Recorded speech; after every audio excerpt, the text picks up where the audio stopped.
Siapa yang habis masak tuh? Sandra. Oh, siapa? Chef Sandra. Chef Sandra. Masak apa Mbak Sandra? Masak sop buntut. Asik. Asik. Boleh nih makan siang rumah Mbak Sandra, Budian. Iya, kan lagi di rumah Mbak Nivi. Ayo Mbak Fitri, nggak apa-apa. Ini ada Mbak Nita Radiah Farashifa. Ini siapa ya? Mbak Nita bisa kameranya buka. Mbak Kameranya Amalia. dibuka aja biar bisa kenalan, biar tahu. Ya, biar tahu dan bisa kenalan insya Allah. Ya, Mbak betul.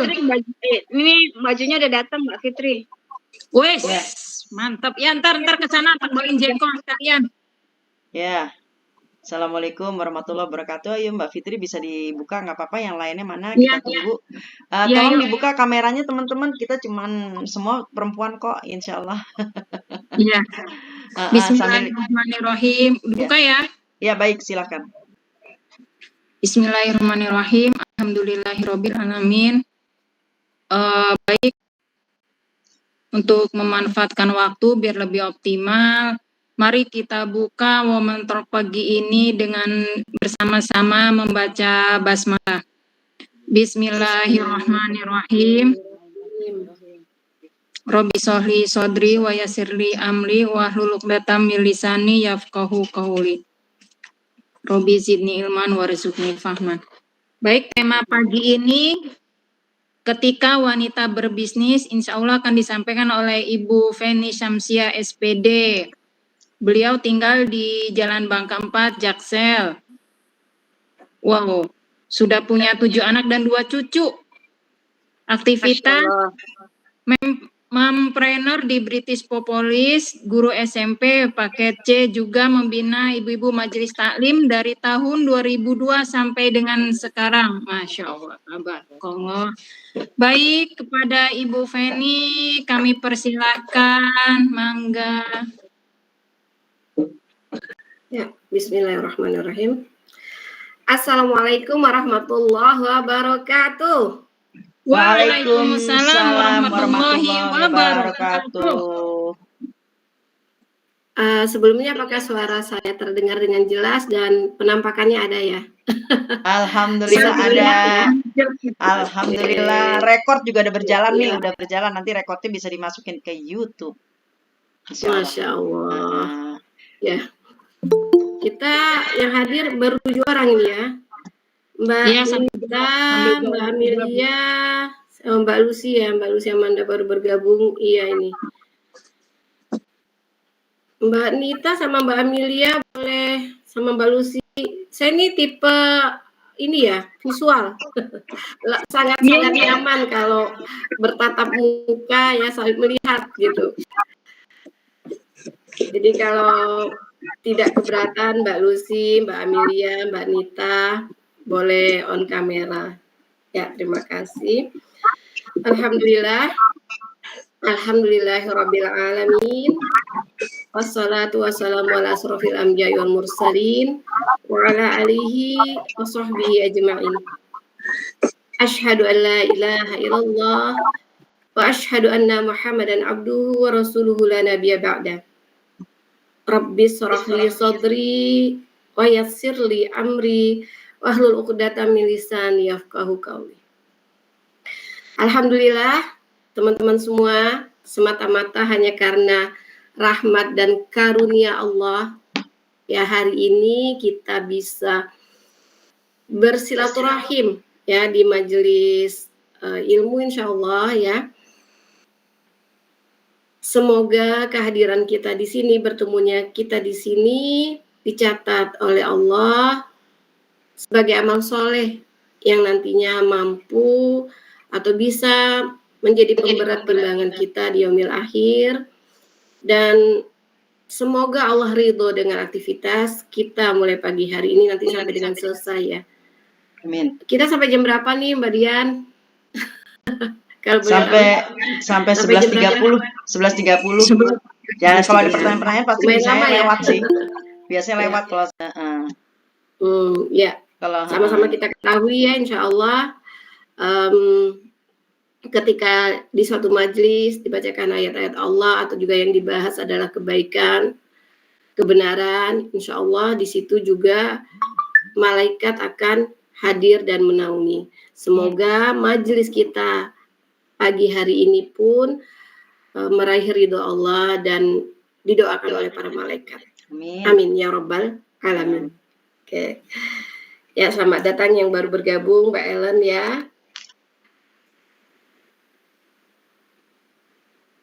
Iya, Ini saya nyimak tema tentang kameranya, ya, salam kenal. ya kamera dibuka aja sayang, biar berkenalan nih sama teman-teman yang lain, biar tahu gitu loh. Nggak apa-apa. Iya, ini saya juga belum pada kenal ya dengan teman-teman ini. Mbak Nita, Mbak Amelia, Mbak Lucy, Mbak Ellen yang ini taunya Mbak Sandra, Mbak Isa, Mbak Budian. Alhamdulillah udah ini ya, udah ketemu offline kan sama Mbak Sandra sama Mbak Dian. Alhamdulillah. Kalau Mbak Aisyah, Mbak Fitri ya, Mbak Aisyah membaca. Mbak Fitri ya masih di ini ya di dunia maya. Oke, saya mengambil tema ketika wanita berbisnis. Ya, kenapa pakai ketika sih? Karena memang kenyataannya tidak semua kita wanita itu berbisnis. Betul apa betul nih? Nah, teman-teman boleh dong bantu saya. Saya ingin tanya nih, boleh nggak sih sebenarnya wanita itu berbisnis? Boleh. Boleh. Yang lain kumaha? Nih, Kan si Khadijah aja berbisnis ya, bisnis woman. Nah, tapi tidak harus. Boleh tapi tidak harus. Oke, ya. Ternyata wanita itu tidak wajib, ya, tidak wajib berbisnis karena memang dalam agama kita tanggung jawab penafkahan itu ada di pundak suami atau kepala rumah tangga.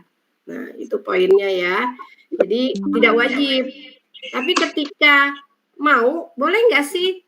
Boleh.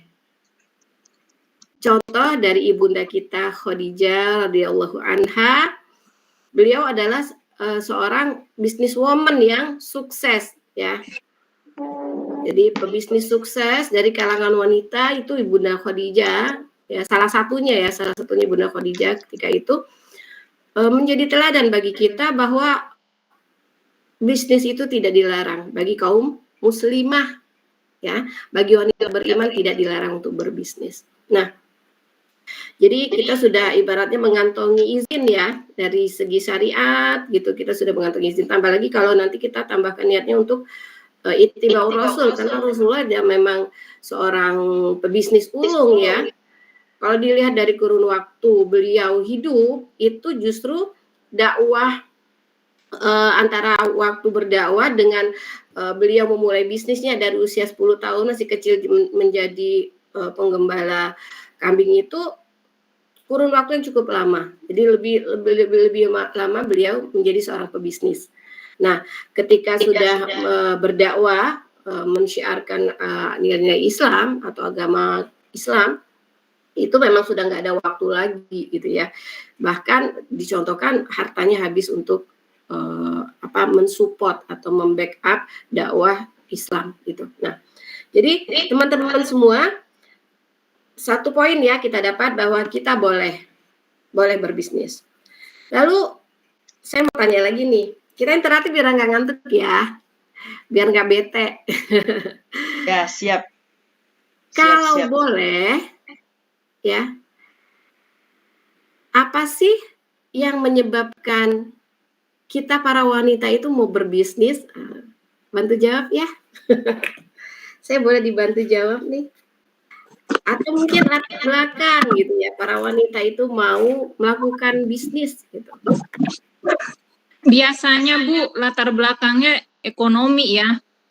Pengen bantu perekonomian keluarga seperti itu. Oke, berarti atau juga emang bantu. Walaupun keadaan ekonominya baik-baik saja, tapi dia kepingin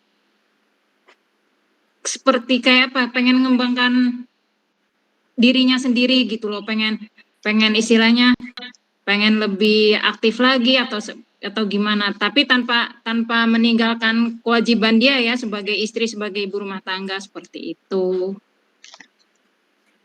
Ada lagi yang lain? Makasih Mbak Fitri. Yang lain teman-teman, Bu Ellen, Mbak Nita. Mengembangkan Bagus hobi. Waduh, hobi mantap. Mbak Sandra Ya, hobi. hobi bikin kue terus dijual-jual jadi deh bisnis. Jadi cuan ya. Iya. Berawal dari Hobi hobi. masak-masak Mm-mm. jadi bisnis, Ellen, membantu Ellen jawab orang Mbak yang Nita. butuh. Ini Mbak Nita siapa ya? Coba bisa dibuka kah Mbak Nita? Mbak Amelia. Mbak Amelia buka sayang, Mbak Lucy. Ellen coba deh apa tuh jawabannya? Say, Hei, Bang, ikutan jawab, Say. Iya, silahkan. Ya, boleh aku jawab. Kalau tadi apa pertanyaannya lupa? Ayo. Udah fokus ya. Udah sarapan belum nih, Mbak Ellen? Belum 2 kali Latar sih. belakang atau penyebab kita mau berbisnis, latar belakang kita melakukan bisnis gitu ya. Oh, kalau menurut aku sih ya, itu tergantung perempuannya ya Bu. Kalau tipe aku kan biasa berpikir kerja keras. Jadi kalau kita biasa berpikir terus di rumah saja tidak ngapa-ngapain, itu kayaknya otak kita nggak jadi bodoh gitu loh. Jadi nggak jadi mumet yang ada. Tapi kalau kita berbisnis, kita kan bisa punya ide-ide, oh seperti ini. Jadi mengasah kecerdasan otak kita sendiri karena sudah terbiasa gitu loh. Kalau menurut aku sih seperti itu. Itu ya Mbak Ellen, Masya Allah ya. Mbak Amelia, coba Mbak Amelia. Mbak Amelia, Mbak Nita, Mbak Lucy. Apa kira-kira?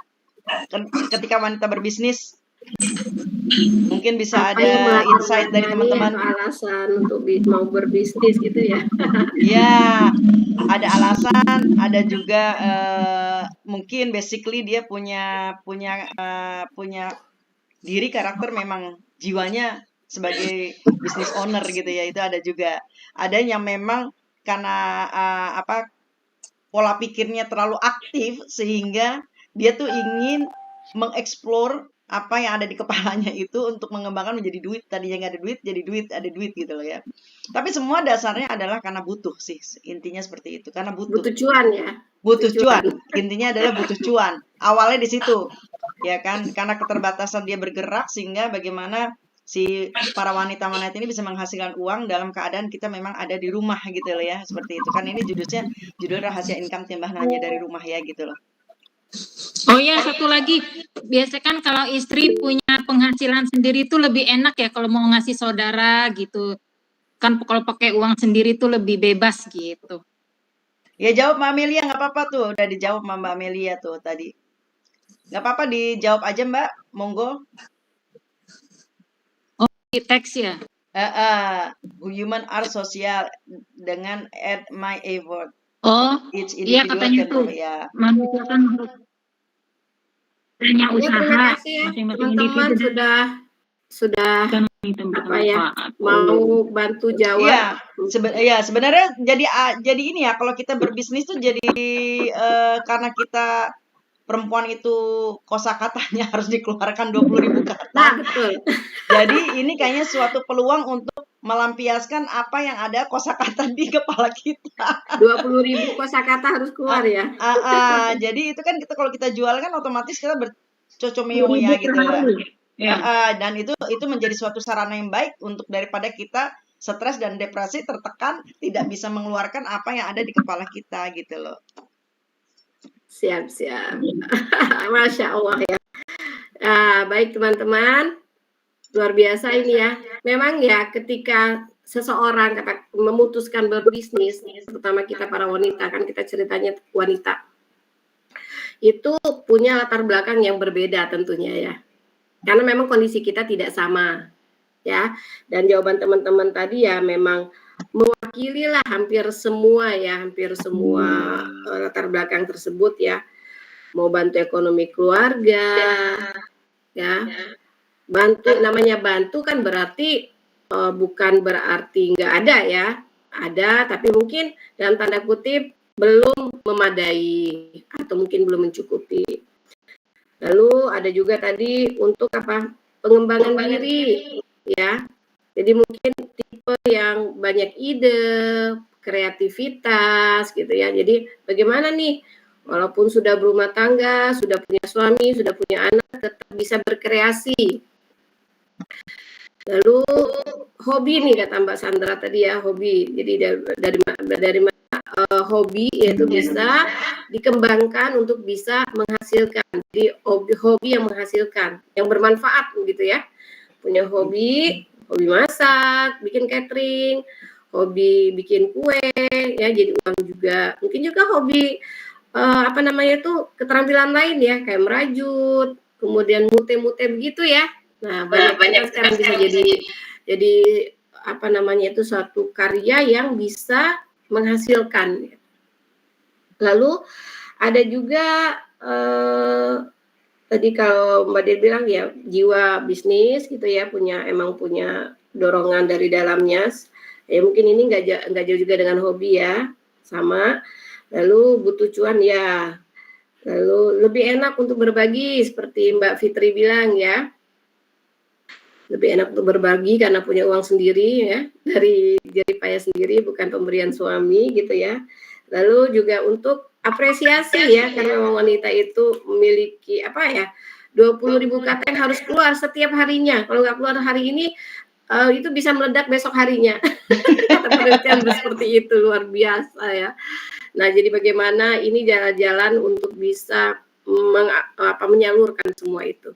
Boleh Mbak Dian di ini ya. Ini lagi Nah ya, ini sih tambahan dari saya. Dan jawaban jadi ini bukan masalah benar atau salah ya, karena memang fakta di lapangan itu bermacam-macam, sangat heterogen ya penyebabnya itu. Dan alasan seseorang melakukan itu pun juga berbeda. Gitu. Nah, kalau lihat di slide ini ya, ini tambahan dari jawaban teman-teman tadi juga, bahwa yang pertama di antara alasan wanita mau berbisnis itu antisipasi risiko. Maksudnya apa sih? Ya sama-sama kita ketahui ya bahwa yang namanya umur gitu kan, kita nggak tahu duluan kita atau duluan suami kita gitu, sehingga ketika mungkin kita sudah latihan, ini judulnya ya, latihan mencari income tambahan gitu.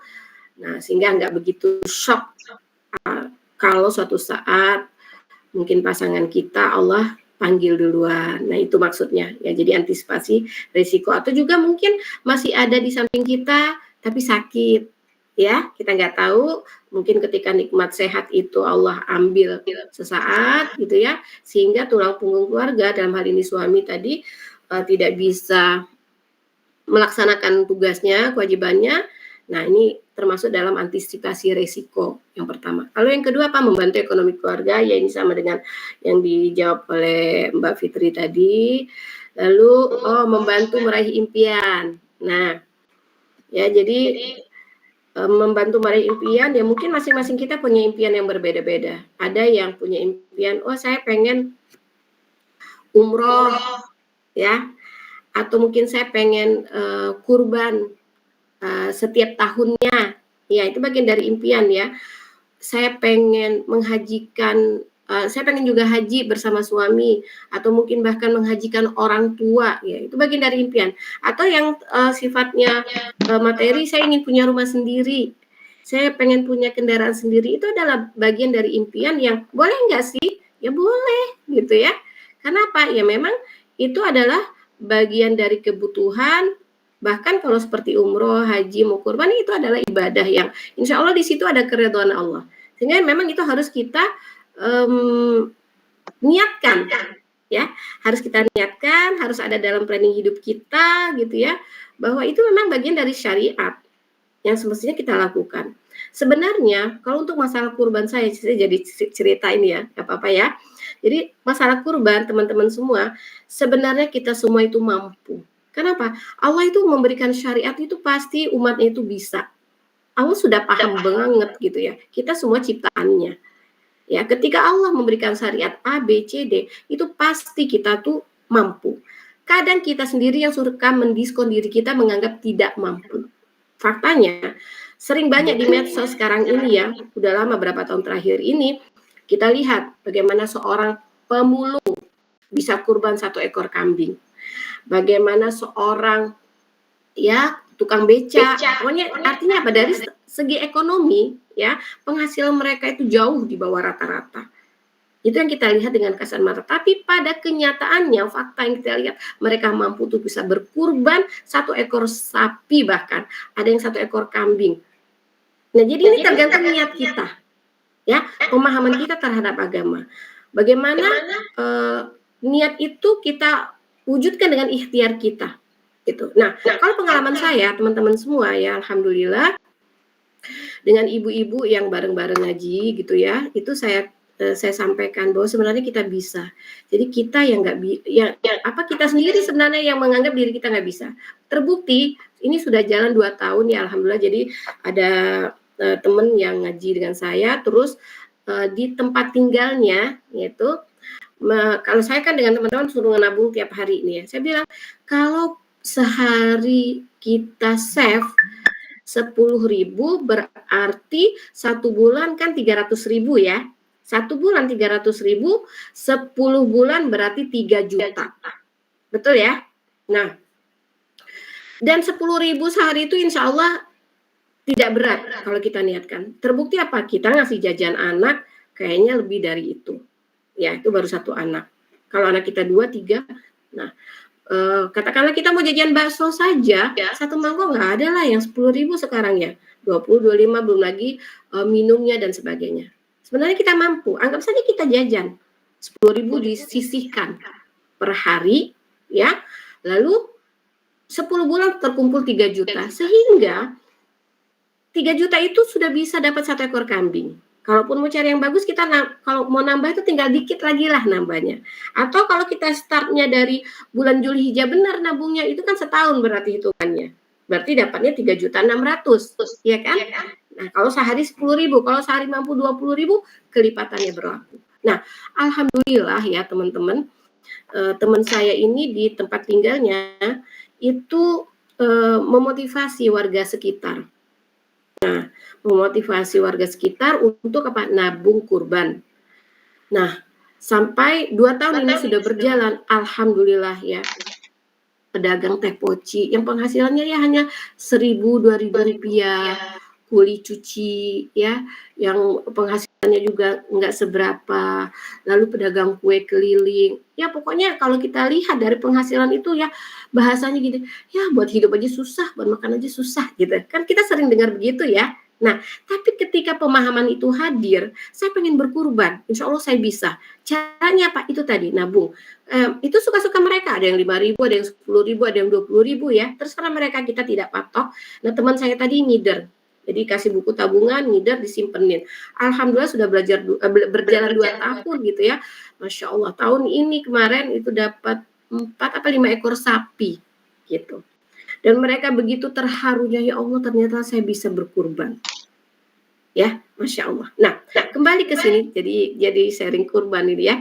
Semoga bisa menginspirasi dan bermanfaat. Nah, jadi membantu meraih impian, yaitu hendaknya itu juga menjadi salah satu impian kita. Pengen kurban tiap tahun, ya kurban minimal kambing 1 ekor, kemudian umroh, berhaji dan sebagainya.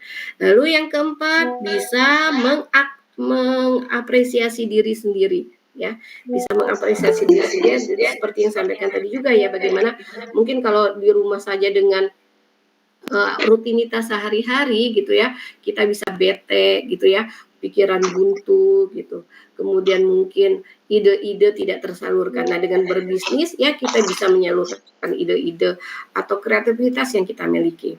Dan terakhir yang kelima juga ini juga sama tadi yang disampaikan oleh Mbak Fitri, bahwa punya uang jajan sendiri gitu ya. Jadi nggak mau beli apa bahasanya mungkin nggak perlu minta ya. Nah, cuma ini harus jaga hati-hati juga ini ya. Nggak perlu minta ini jangan sampai menimbulkan kesombongan dalam diri kita. Ya, bagaimanapun istri itu tanggung jawab suami, itu Allah yang sampaikan. Ya, kita itu ada di bawah tanggung jawab suami. Dan kalau kita minta itu bukan berarti kita jadi peminta-minta, bukan. Tapi memang itu justru kita mengingatkan tanggung jawab suami kita. Dia punya kewajiban menafkahi kita dan kita punya hak untuk dinafkahi. Nah, kadang memang ya bagi sebagian kita, apalagi yang mungkin terbiasa masih gadisnya mandiri, sudah menjadi wanita karir, bekerja dan sebagainya, kadang kayaknya males banget deh minta sama suami gitu ya. Kayaknya gimana gitu. Padahal ya sebenarnya teman-teman ya, pikiran begitu sih harus dibuang. Karena apa? Yuwas-wisufi-sudurinas juga, kadang bisikan setan juga. Nah, tidak sedikit juga malah sebaliknya. Suami itu bahkan merasa bahagia ketika istrinya mungkin merasa tergantung sama dia, bahagia, merasa dibutuhkan. Nah, ini kadang yang luput dari kesadaran kita. Kita malah sebaliknya punya pikiran membebani, terus perasaan gak enak gitu ya. Nah, jangan sampai ini juga menjadi muncul dalam diri kita. Dan tadi setan ini kan selalu mencari celah ya teman-teman. Jadi nggak bisa dengan cara A, cara B, cara C, cara D. Itu akan terus membisikkan hal-hal negatif yang membuat kita itu jauh dari nilai-nilai Islam, yang membuat kita itu melenceng dari syariat, yang membuat kita itu nggak patuh dan taat kepada Allah dan Rasulnya, juga kepada suami. Nah, ini yang harus kita waspadai. Mandiri bagus, tapi jangan sampai kemandirian kita membuat kita pongah, membuat kita sombong, membuat kita, gue juga bisa cari uang. Nah, jangan dikira cuma lo yang bisa kerja mentang-mentang laki-laki. Gue perempuan juga mampu, gitu. Gue juga bisa beli, gue juga bisa tunai. Itu jangan sampai keluar bahkan dari, ada dalam pikiran saja, nauzubillah min dzalik, jangan pernah ada, apalagi keluar dari lisan kita. Nah, terkadang konflik di rumah tangga juga berawal seperti itu. Kita merasa, ini kembali lagi tadi juga bisikan-bisikan setan ya. Lu kan sendiri ngapain lu berada di bawah ini, bahasanya tuh tekanan suami mungkin ya. Padahal ketika kita taat dengan suami, kita punya poin tersendiri. Bukan masalah tekan menekan gitu ya, bukan masalah zolim dan zolim. Tapi bagaimana ini poinnya berbeda gitu. Tapi setan kembali terus membisikkan gitu. Ngapain mau diatur-atur, ngapain ini dikekang ini segala macam gitu. Nah, ini hati-hati. Oke, teman-teman sekalian, jadi ya diantara alasan ya menjadi penyebab gitu, atau yang mungkin mendorong kita para wanita untuk berbisnis ya, itu diantaranya yang tadi teman-teman jawab ya. Nah, luar biasa gitu ya. Jadi berarti poinnya apa teman-teman? Kita boleh berbisnis.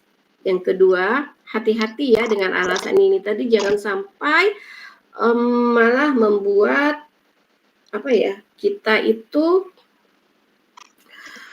keluar dari rel atau keluar dari jalur. Nah, teman-teman sekalian, kita rata-rata sudah ini ya, kalau di sini kan nggak ada yang single kayaknya ya, sudah menikah, artinya udah berumah tangga, punya suami, punya anak. Nah, lalu apa saja sih yang sebenarnya perlu kita perhatikan ya ketika kita mau memutuskan untuk berbisnis? Hal-hal apa saja yang harus kita perhatikan lah gitu ya. Mungkin Mbak Sandra bisa bantu jawab, atau teman-teman yang lain. Apa sih yang harus kita waspadai gitu ya? Ketika kita, gue mau berbisnis nih, kayaknya pengen banget ini umroh bareng suami, atau yang kayak tadi saya sampaikan ya, atau pengen punya rumah sendiri deh, nyicil, nabung dan sebagainya. Ya boleh teman-teman, ada yang bisa bantu jawab. Ada nggak sih rambu-rambu yang harus kita perhatikan ketika kita mau berbisnis? Mangga tuh, Mbak Lucy, Mbak Nita, Mbak siapa lagi ya ini, aduh, Mbak Ellen, Mbak Sandra, ayo atuh, ada nggak ya?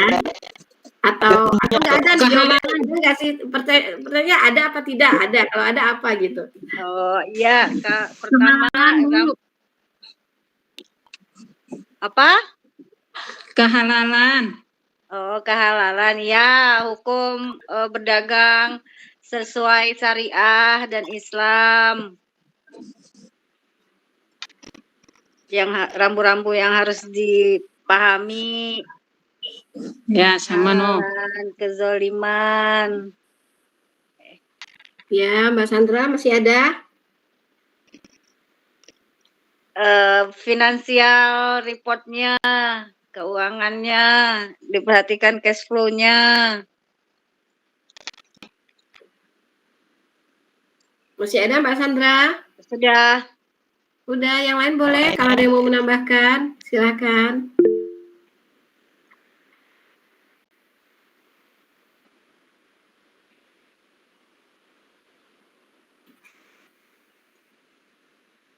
Silakan yang lainnya.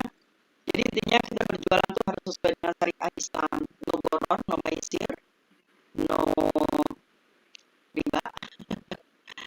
Dan ada tiga hal yang masalah riba, goror, maisir itu nggak ada tuh, jangan ada. Apapun bentuknya, ternyata kayak dropship aja itu sebenarnya nggak boleh gitu ya. Jadi nah itu ada dalam kitab-kitab muamalah kontemporer, itu bisa nanti dibaca teman-teman. Nanti mungkin saya juga akan berbagi untuk kitab kontemporer itu dari hal yang sedikit. Itu penting. Terus kedua, bagaimana kita bisa mengelola keuangan dengan baik dari hasil yang kecil kita bisa kembangkan menjadi besar. Saya selalu bilang teman-teman, orang-orang selalu bilang aku nggak ada modal, nggak ada modal, itu yang jadi masalah Mbak Penny. Tapi sebenarnya modal itu bisa dibuktikan dengan cara dari hal kecil sehingga terbentuk modal yang besar. Dari 50.000 akan bisa menjadi 100 akan menjadi 200 asal itu continue dan ada catatan seperti Mbak Sandra bilang gitu ya. Jadi juga kita menekan pengeluaran-pengeluaran yang memang seharusnya tidak kita keluarkan gitu ya, yang harusnya kita lebih mengatakan ya tinggal kalau memang kita nggak ada, jadi kita bisa fokus pada bisnis ini dan bisa maju, insya Allah seperti itu. Dan yang lainnya mungkin teman-teman bisa tambahin lagi ya gitu ya. Jadi kita mau hidup kita tuh berkecukupan gitu loh, berkecukupan secara harfiahnya juga, secara religinya juga gitu ya. Jadi manfaatnya bisa berkahnya apa? Dengan uang kecil aja kita bisa berbagi dengan teman. Itu dari hasil wanita berbisnis yang memang Allah berkati dan Allah ridhoi. Tapi kalau kita ternyata udah capek-capek nih Mbak Feni, udah capek seharian jalan cari klien gitu ya, agak dapat gitu ya. Atau kita share kita agak laku-laku ya, itu kan kita dapat dari Allah ya. Tapi dari hal kecil tetap kita harus pertahankan untuk kita kontinuitas, rutinitasnya istiqomah menawarkannya, istiqomah itu insya Allah ada kok, ada kalau kita namanya di marketing itu namanya the large of number, sistem bilangan besar. Jika kamu menabur besar, kamu sekecil apapun akan kamu dapat. Kamu menabur 100, satu orang pasti dapat atau dua orang pasti dapat. Itu seperti itu ya, insya Allah. Itu aja sih yang aku sampaikan Mbak. Jadi saya berharap nih teman-teman nih punya sense of business-nya makin kencang gitu.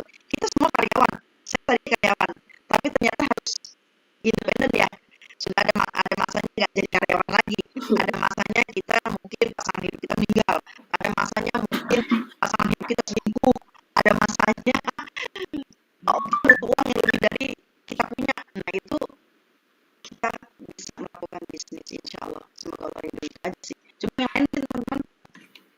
Ya, terima kasih Mbak Dian, Mbak Sandra. Masih ada yang mau menambahkan, Mangga? Apakah masih ada? Satu, tentang. Oke. Iya. Oi, ngomong apa pertanyaannya ya? Mbak Ellen kemana atuh? Enggak, maksudnya kan soalnya dari tadi kan banyak juga bicara, jadi yang fokus itu pertanyaannya seperti apa, Bu? Adakah rambu-rambu yang harus kita perhatikan ketika kita mau berbisnis? Kalau jawabnya ada, itu apa saja. Tapi kalau jawabnya ada ya kita lanjut. Kalau ada, mungkin Mbak Ellen bisa menambahkan apa saja poin-poin. Rambunya ada dari pasangan hidup kita, agak boleh kita karena pasangan hidup kita kaya, jadi kita sampai kerja. Nah itu masalah. Banyak ya rambu-rambunya ya, mau secara syariat atau mau secara umum, apa mau secara apa jawabannya nih? Saya bingung makanya dari tadi ada. Mbak Ellen, kan tadi udah dijawab sama Mbak Dian sama Mbak Sandra. Kalau mungkin mau menambahkan, kalau enggak juga nggak apa-apa. Yang lainnya. Ya kalau rambu-rambu sih mungkin. Tadi kan sudah ada yang disampaikan, mungkin ingin menambahkan dari Mbak Dian dan Mbak Sandra. Kalau rambu-rambu sih mungkin ke lawan jenis ya. Kalau kita bisnis itu kan kebanyakan ketemunya lawan jenis. Jadi banyak sesuai syariat agama yang mungkin agak kita kalau langgar sih mungkin enggak. Tapi kalau terlalu kita bukan fanatik ya, apa ya, terlalu menjalankan juga kita agak sulit juga ya berkembang kalau di bisnis ya. Jadi tergantung individunya Bu, kok saya bilang gitu loh. Oke, baik. Jadi teman-teman sekalian, berarti kita sepakat ya. Jadi ini kita poinnya sepakat dulu nih. Ada rambu-rambu yang harus kita perhatikan. Ada. Nah, oke, siap. Nah, apa saja rambu-rambu itu? Nah, ini baru akan kita bahas ya. Jadi teman-teman sekalian, kembali ya, dasar hukumnya kita tidak punya kewajiban mencari nafkah. Itu. Jadi kita tuh nggak wajib. Tapi ketika kita mau ya berbisnis, mencari income tambahan, diperbolehkan. Siapa yang membolehkan? Dari segi urusan syariat Allah membolehkan.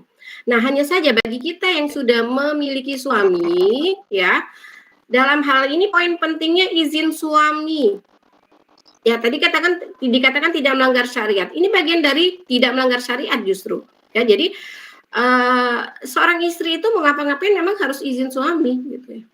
Termasuk hal besar ketika dia mau berbisnis, gitu. Karena secara umum bisnis perlu modal. Ya, tadi kan kita sepakat dari sekian banyak alasan kita atau wanita berbisnis itu kan satu tujuannya cuan, ya. Nah, lalu ada rambu-rambu yang harus kita perhatikan. Di antaranya apa saja? Nah, itu tadi yang pertama justru izin suami. Suami kita mengizinkan atau tidak. Ini masalah syariat yang tidak boleh kita langgar. Ya, tidak akan pernah kita mendapatkan keberkahan terhadap apa yang kita berbuat kalau suami kita nggak izin, nggak ridho. Termasuk kita mungkin keluar untuk pergi ngaji. Ya, jadi jangan sampai gagal paham. Ini mau pergi pengajian gitu ya. Mau izin, suami nggak izin, nggak boleh pergi kita. Tetap stay di rumah. Apalagi cuma berbisnis, bahasanya kan seperti itu. Nah, jadi hal pertama yang harus kita lakukan adalah izin suami. Nah, bagaimana kita mengantongi izin suami? Ya, pandai-pandailah kita, ya. Pandai-pandailah kita mengkomunikasikannya yang pertama. Dan di sini jangan sampai ada kesan kita arogan, kita sombong. Ya, makanya berarti setelah izin suami dalam hal ini apa? Luruskan niat. Niat ini begitu penting. Kenapa? Karena innamal amalu binniyat. Setiap perbuatan anak Adam itu tergantung dari niatnya. Apapun itu, ya. Jadi ketika kita mau berbisnis pun kita harus meluruskan niat kita. Untuk apa sih sebenarnya kita berbisnis ini? Nah, kita niatkan berbisnis karena Allah. Ya, apapun yang melatar belakangi kita tadi. Ya, mau mencari income tambahan, mau bantu suami, mau mewujudkan impian dan sebagainya, itu kan latar belakang kita. Tapi niat kita luruskan karena Allah dan mengikuti sunnah Rasulnya. Kok sunnah Rasul sih, Mbak Feni? Ya iya, karena memang Rasul kan adalah pedagang ulung, pebisnis ulung. Rasul mencontohkan kita bagaimana beliau sudah sukses sebagai seorang businessman. Nah, ketika kita meluruskan niat karena Allah dan mengikuti sunnah Rasul, nah, insya Allah di situ nanti aktivitas kita dalam berbisnis akan bernilai ibadah. Lalu, bagaimana caranya kita supaya bisa mengantongi izin suami? Ya, nah itu bagaimana kepiawaian kita berkomunikasi. Ya, karena memang tadi latar belakangnya berbeda-beda. Nah, tentu cara mengkomunikasikannya pun tidak sama. Intinya kita harus mendapat izin. Nah, baru setelah dua hal ini kita benahi, niatnya lurus karena Allah, lalu mendapatkan izin. Nah, kita baru menentukan mau bisnis apa sih kita sebenarnya? Ya. Nah, tentu tadi seperti yang teman-teman sampaikan juga. Carilah bisnis yang pertama, produknya halal dan bermanfaat. Ya. Boleh diulang teman-teman? Apa yang pertama tadi? Produknya halal dan bermanfaat. Ya, makasih Mbak Fitri atas responnya. Yang lain pada kemana ya? Saya jadi ngomong sendiri nih. Ya, jadi carilah bisnis ya, barang yang dijual itu halal dan bermanfaat. Kenapa halal dan bermanfaat? Karena tidak semua yang halal ada manfaatnya. Ya, apa contohnya ya? Nanti kalau saya kasih contoh ada yang ini lagi ya. Apa ya contohnya ya? Tidak semua yang halal ada manfaatnya ya. Contohnya misalnya kayak makanan-makanan kekinian lah, ya. Makanan atau minuman kekinian. Dari segi zat itu halal. Yang dari segi zat dari kesehatan halal. merusak, iya benar. Nah, ya gitu. Tapi dari segi manfaat nggak kondusif ini buat tubuh kita, nggak ada manfaatnya. Jadi enak-enak di mulut aja. Bahkan mungkin berefek negatif ya, bisa diabetes, ada asam urat, mungkin batuk dan sebagainya. Ya, nggak usah disebutlah nama ininya ya, jenisnya. Tapi yang jelas itu diantara contoh. Jadi poin halalan thayyiban harus kita pegang. Tidak hanya halal dari segi zat, tapi bagaimana dia juga bermanfaat bagi yang membeli. Kan kita jualan judulnya kan, namanya bisnis ya, jualan. Kita berbagi manfaat ke orang. Gitu. Bisa dipahami ya teman-teman? Insya Allah. Waduh, yang lain pada kemana ini? Mbak Fitri tinggal kita berdua nih. Kita Bu, nyimak. Ya, jadi nah, ini Al-Quran kan yang berbicara. Jadi halalan thayyiban itu poin yang harus kita perhatikan. Ya, jangan sampai kita kejar cuan, enggak memperhatikan rambu-rambu itu, ya, menjual sesuatu yang menimbulkan mudarat mungkin bagi orang lain, gitu. Nah, itu yang pertama ya teman-teman. Jadi yang carilah produk yang akan dijual itu halal dan thayyib. Nah, lalu yang jadi masalah begini ya teman-teman, berikutnya ya.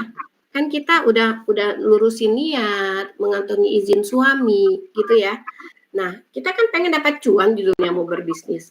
Apapun lah, mau nambahin apa-apa gitu ya. Judulnya cuan, berarti kan kita fokus pada cuan. Berarti kita harus cari produk yang marginnya tinggi dong, gede. Nah, lagi berarti poin kedua, pertama produknya halal dan thayyib. Yang kedua, marginnya gede. Karena kan kita fokusnya pada cuan, kan? Emang ada nggak sih? Saya tanya dulu nih sama teman-teman. Ada nggak teman-teman yang sini memulai bisnis pengen rugi atau nggak dapat cuan? Ada nggak? Ya nggak ada lah Bu. Halo. Waduh, tinggal saya berduaan Mbak Fitri ini. Masya Allah, luar biasa ini. Pada kemana nih teman-teman yang lain nih? Ini sinyal saya harus no kamera nih Mbak, no video. Oh gitu. Jadi bentar lagi mati ya, 10 menit lagi ya. Iya, ini kenapa Mbak Dian? Oh iya Bu Dian. 10 menit Kita lagi belum selesai pembahasannya. Oh, udah ditulisin ya? udah ada notif. Panggilan akan berakhir 10 menit lagi. Oh, nggak apa-apa. Berarti nanti bikin link baru apa gimana Mbak Dian? Ya, nanti coba kita pakai link ini. Jadi tadi sebutnya bisa sih, nanti kalau mau lanjut nanti kita kabarin. Ini kan ada, makanya namanya siapa nih? Fatimah Zahra Saukani. Ini yang mana nih Fatimah? Saya belum pernah ketemu. Bisa dibukakah kameranya? Halo. Ya maklum lah kita pakai fasilitas gratis ya, maaf ya. Tapi kemarin bisa 1,5 jam lebih ya. Iya. Harus 2 jam. Iya, ini kita belum ada ini, belum ada 1 jam. Ya. Kalau 10 menit lagi ya. Kalau iya benar. Tapi insya Allah lah ya, kita coba aja sampai dia mati. Nanti kita lanjut lagi dengan nomor yang sama, mungkin bisa kali ya. Oh iya gitu coba. Ya, mudah-mudahan sih bisa. Biar nanti Saya udah bikin join lagi. jadwalnya dari Gmail itu di kalender Google-nya itu sampai setiap minggu dan setiap Kamis. Cuma kemarin saya ada kesalahan. Pada hari Kamis saya memakai Gmail yang untuk hari weekend. Jadi ngamuk kali ya si Gmail-nya. gitu loh. Sehingga kita bahasin, bisa jadi begitu. Karena kemarin sebelumnya selama beberapa minggu kita pakai, di minggu itu kita dapat 1,5 jam lebih gitu ya, sampai subuh kalau nggak salah ya Mbak Dewi ya. Mbak Dewi kan kemarin nggak ikut ya. Jadi ada kesalahan yang saya harusnya pakai weekend, schedule-nya dipakai ke weekday. Nah ini pakai weekend, akhirnya dia gimmicknya menjadi kacau gitu. Jadi nanti solusinya kalau tiba-tiba mati, berarti kita klik lagi gimmick yang Kita ada klik itu lagi, ya, linknya kita yang awal. lagi, kita buat lagi link yang baru gitu loh ya, seperti itu untuk nambah 1 jam lagi. Ya ini hitungan menit ini. Ya, oke. Ini ya lanjut ya, nanti kalau tiba-tiba mati berarti tinggal diklik aja. Ya, Tadi pembahasannya sampai di mana teman-teman? Selain halal dan thayyiban, berarti kan kita fokus pada apa? Kan memang tujuannya kan pasti cuan ya, apapun jenis bisnis yang kita kerjakan, lakukan ya, itu kan tujuannya cuan. Nah, berarti kita fokus juga pada margin yang tinggi. Jangan sampai kita menghabiskan waktu, energi, gitu ya, tenaga untuk hal-hal yang nggak kondusif, gitu.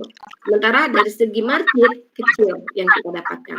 Tambah lagi yang harus dipahami teman-teman sekalian, walaupun kita sudah mengantongi izin tadi ya, kita itu ketika berbisnis itu tidak lantas menghilangkan kewajiban kita sebagai istri dan sebagai ibu. Nah ini jadi problem bagi kita sebenarnya, ya. Kita kan alasannya mau apresiasi diri, mau menyalurkan bakat, hobi gitu. Itu sah saja, boleh-boleh saja. Tapi harus kita pahami bahwa ini Mbak Fitri ini ya, speakernya lah. Yang harus kita pahami Bapak, kewajiban kita itu tidak lantas gugur, ya. Ketika kita bisa menghasilkan cuan itu tidak lantas gugur. Artinya apa? Kita tetap punya kewajiban sebagai istri, sebagai ibu. Nah, disinilah dan juga tentunya sebagai hamba Allah ya, sebagai seorang abdillah gitu. Nah, 3 peran ini tetap harus kita laksanakan dengan baik. Jangan sampai gara-gara berbisnis 3 peran ini terbengkalai. Nauzubillah min dzalik. Nah, ini poin penting yang harus kita perhatikan berikutnya. Ya, jangan sampai beralasan, lu kan udah cari uang, lu kan udah capek, ini. Nah, terus lantas mengabaikan bahasanya ya, mengabaikan kewajiban sebagai istri, dipanggil suami nggak mau, ya gitu ya, dengan gue capek, nggak lihat apa, gitu kan, terus seharian di luar, seharian kerja gitu, nggak ada itu bukan legitimasi kita untuk tidak taat pada suami. Itu tidak bisa menjadi legitimasi kita lalu mengabaikan hak-hak anak kita, tanggung jawab kita sebagai ibu, enggak. Nah, makanya di sini kita harus cerdas, memilih bisnis apa sih yang bisa kita lakukan, bisnis apa sih yang bisa kita pilih, gitu. Karena 3 poin ini tetap ada di pundak kita dan wajib kita tunaikan. Nggak bisa, ya Allah, saya kan udah ini bantu cari uang, ya Allah kan, terus lantas sholatnya sekedarnya, sebisanya gitu kan. Yang tadinya mungkin rajin duha, tilawah, terus ditinggal, nggak bisa. Begitu juga dengan suami, udah mulai nggak taat gitu kan, dipanggil udah mulai di ini udah nggak, ya responnya udah nggak seperti dulu misalnya, itu nggak bisa. Nah ini PR sebenarnya bagi kita dan kadang kita suka lupa, ya. Saya hadir di sini sebagai pengingat saja, sama-sama ini nasihat buat diri saya sendiri gitu ya. Karena memang kadang kita suka lalai, merasa sudah berbuat, ya, merasa sudah punya karya, sudah bisa menghasilkan, ya udah dong, lu juga begitu kan, berumah tangga pengennya diladeni gitu kan, diurusin ABC-nya. Ini kan suami kerja kan kita yang ngurusin, nyiapin bajunya, makannya, ya enggak, pulang ke rumah dalam keadaan rumah bersih, rapi, baju buat besok udah rapi disetrika. Emang dia nyetrika sendiri kan? Enggak, kita nyiapin. Nah, jangan sampai kita punya pikiran ketika kita berbisnis pun kita pengen seperti itu atau menghilangkan kewajiban itu. Ya. Nah, ini yang hendaknya juga menjadi pertimbangan bagi kita ketika kita memilih bisnis, apa sih yang pantas gitu buat kita.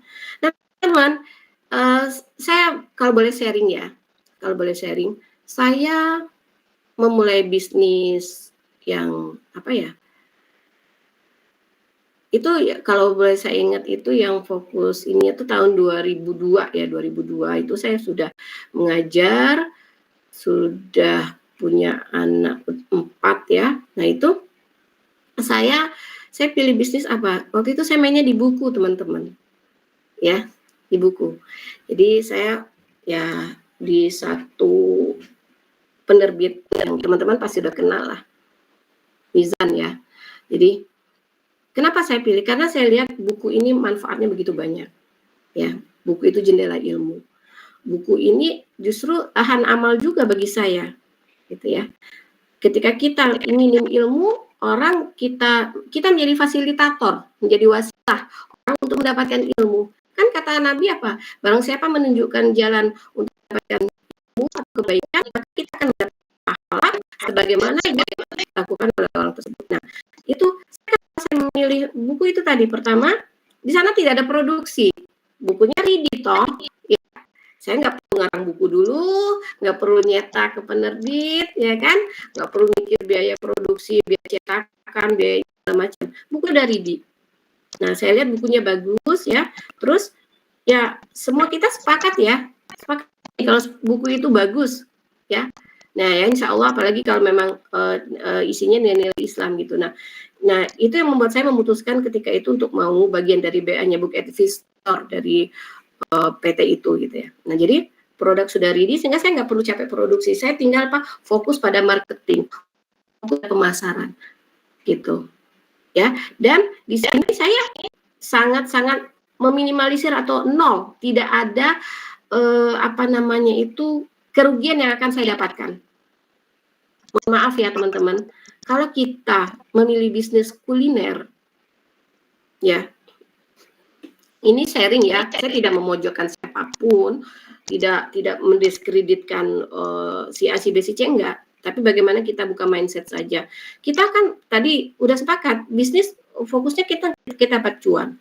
Tapi ketika kita berikhtiar untuk mendapatkan cuan ini, kita juga tetap punya kewajiban, iya kan? Nah, kewajiban ini tetap kita laksanakan, harus tetap kita jalankan. Nah, bagaimana caranya? Nah, kalau saya waktu itu ya, itu di awal ya, kalau di awal gitu. Saya memilih itu karena saya tidak perlu produksi lagi. Kemudian dari segi margin, alhamdulillah komisinya gede. Dari segi manfaat, luar biasa manfaatnya. Nah, saya fokus pada penjualan. Itu awal saya bergabung. Dan alhamdulillah ya, panggilan segera berakhir nih, Mbak Dian. Ya. Saya putus dulu mohon ya. Tutup lagi nanti masuk ke saya itu ininya ya. Oke, siap. Assalamualaikum. Kita tutup dulu, nanti kita sambung lagi. Ya, kita tutup dulu ya, biar nggak terputus. Oke, assalamualaikum warahmatullahi wabarakatuh.